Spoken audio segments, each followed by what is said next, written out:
Hey guys, this is Odd One Gaming. This is going to be another King Arthur Legends Rise video. In today's video, we're gonna look over the new event that we had and the new hero that is available in the rate up summon. Like I mentioned in my video yesterday, this was, I wanted to split them a little bit up so I didn't have like a half-an-hour video going everything. So, like I said, today we're gonna look at, what's her name? Vivian, right? The new legendary that we can summon through the rate up banner that pretty much we don't know when they actually add them back into the game. For example, Red, we know that she's been on the previous banner, but if you look at the rate info, I don't think we're gonna see her here, right? That's kind of like the way that they said. See, there's no Red over here, so that means they're just gonna add it at a later stage. So pretty much if you didn't get her yet, it's gonna be a while, maybe up until they add her. Now it's gonna be the same principle with Vivian. They're gonna, she's on the banner for these 2 weeks, and then after that they're gonna add her at whatever time. Now, one thing that to keep in mind is, if you summon on this banner, obviously there's a 50-50 chance that you get her, but if it's not her, it's gonna be one of the other legendaries, which are gonna be Lot, Tristan, Bedivere, and Sigrun. Honestly, before I go through the kit, looking at these ones, they could, they all are pretty interesting. However, some of them have more endgame viability. Like Lot could be really good with endgame, but with a different relic for him, he could help for like Forbidden Dungeon and stuff. Nothing too exciting, right? It's not like you have the best ones over here, so it's obviously gonna be your choice. Now, after we go through her kit, I'm gonna tell you my opinion, like if it's worth going for her or not. Now, let's go and check her kit. Let's see what she actually does. So, first of all, she has Leader Effect, activates in Story and Burning Land, grants all allies effect accuracy plus 20%. That's not too bad. She's support, she's from the Steed favor, and then she benefits from rain, right? When there's rain out there, she benefits from that. Let's start with her passive. Okay, passive number 1. When using, let me see, can I click actually to do with the base one? Like sometimes they just show the, okay, there we go. Yeah, there we go. I want to see from the base, right? I don't want to look at like Chivalry 10 from the beginning. We can look at that afterwards. So let's see. First one, passive. When using a recovery skill, 100% independent chance to grant each Steed favor ally attack speed increase 1 for 3 turns. So I guess this one could be interesting. I just don't like that it's only conditioned. It's conditional, especially for a legendary. So I would have preferred this one was for all of them, right? Because okay, for Steed's favor, you have somebody like Lancelot, you have somebody like Anguish that can help for the sake of like Gorgos and stuff like that, or Favor Dungeon. Let's see, second passive, when using skill 3, 100% independent chance to reduce all passive cooldowns of each ally that has recovery over time by 1 turn. Again, another really interesting passive, but again, pretty conditional, right? I mean, maybe she brings recovery over time, we're gonna check that, but so far conditional. For a legendary, I prefer something better. Then the third one, when an ally is hit, 100% chance to inflict counterattack on the attacker. To inflict counterattack? Okay, so instantly counterattacks whoever attacked an ally. It's only 2 turn cooldown though, so it's just a random counterattack. Honestly, I'm not impressed, right? Just with the passive so far, I'm not really impressed. Conditional for the Steed's favor on this one. This one conditional based on recovery over time, which I guess you can do, but again, it's a 2-turn cooldown, and then this passive just weak, right? This one should have no cooldown, honestly. If this one had no cooldown, then I could, be okay with it, or maybe just 1-turn cooldown. But like this, you just counterattack every like 3 turns. Not that impressive. Let's see what she does. So her base relic is the fire one.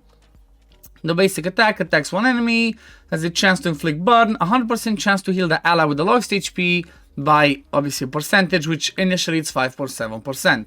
So 60% chance to inflict burn and heal.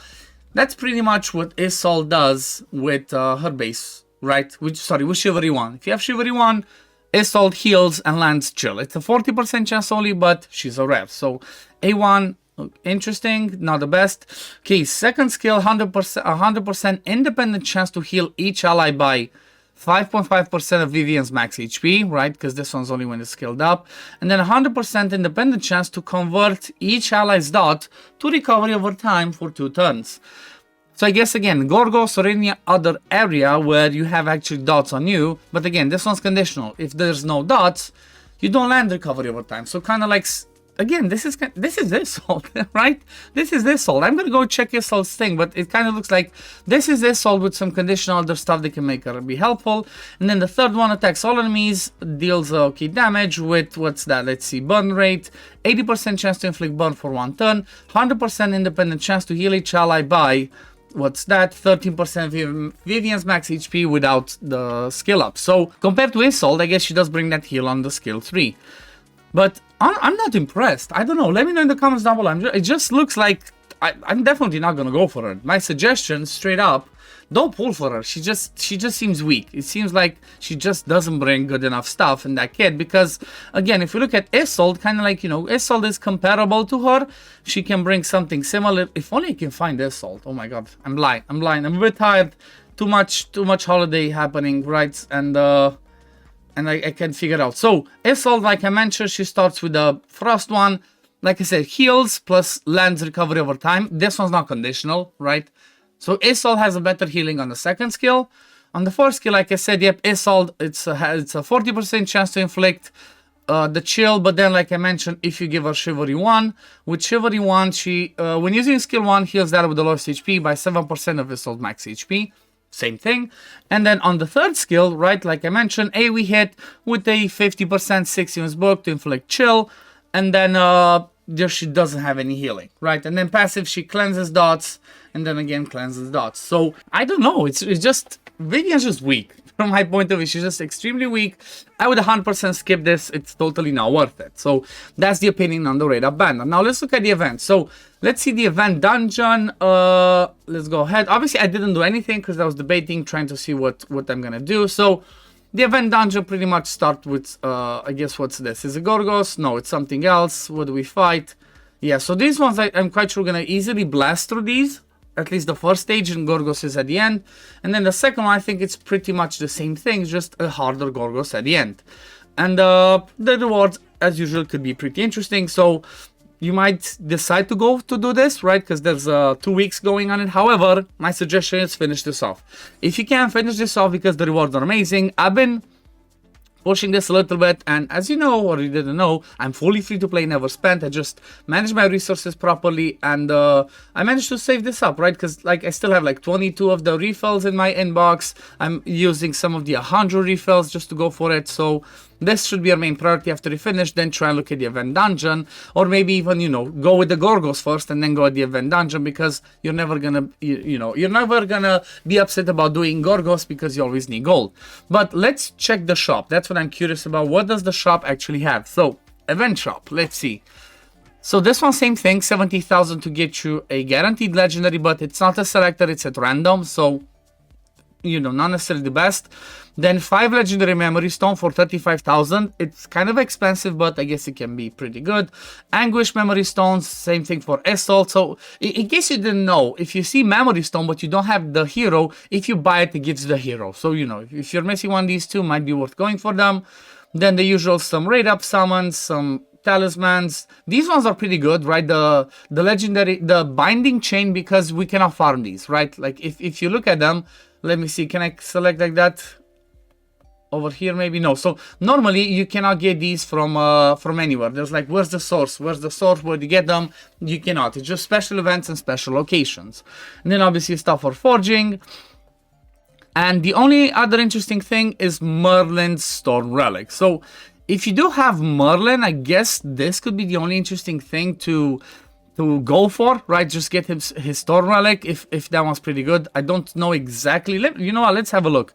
What does Merlin's Storm Relic do? I know his best one's the fire one, right? Because he lands this Phoenix and everybody that attacks has a chance to gain attack gauge. Frost one's really amazing for the sake of Gorgos. But then the Storm one, what does this one do? Same thing. Okay. Triple hit and stun. Over here, attacks only 4 times. The first 3 hits have a chance to, let's see, inflict.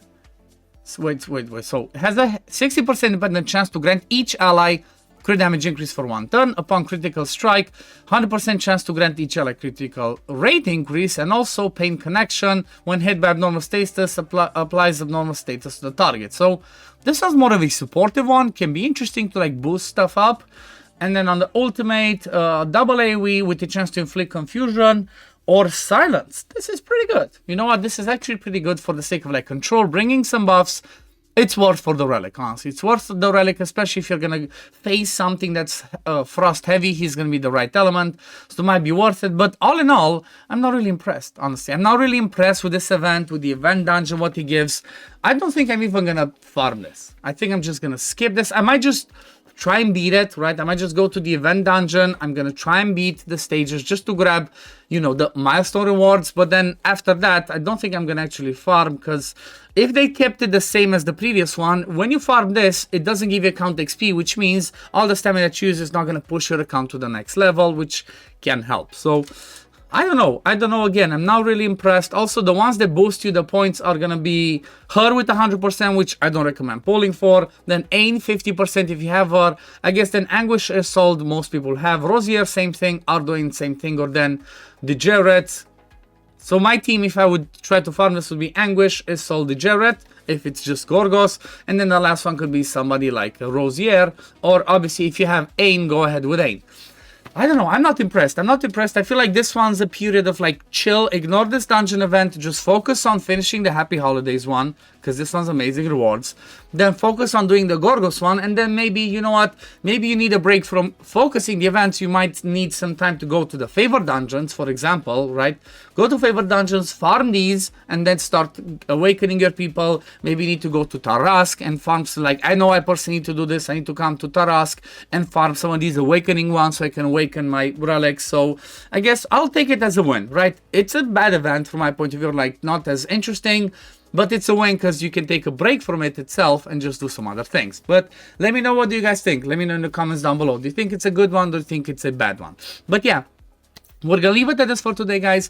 As always, thank you for watching this video. If you do enjoy my content, don't forget to like this video, subscribe to the channel to see when I upload next, click the link in my description of this video, or in the pinned comment, the one at the top says support me. I would really appreciate it. I'm really close to those 200 supporters, and that would be really good. Costs you nothing, helps me a ton. But yeah, thank you for watching, and I'm gonna see you on the next one. Peace, love, take care, everyone. Bye, guys. Fight with honor. Vanquish the wicked, and you may prove worthy of your legacy.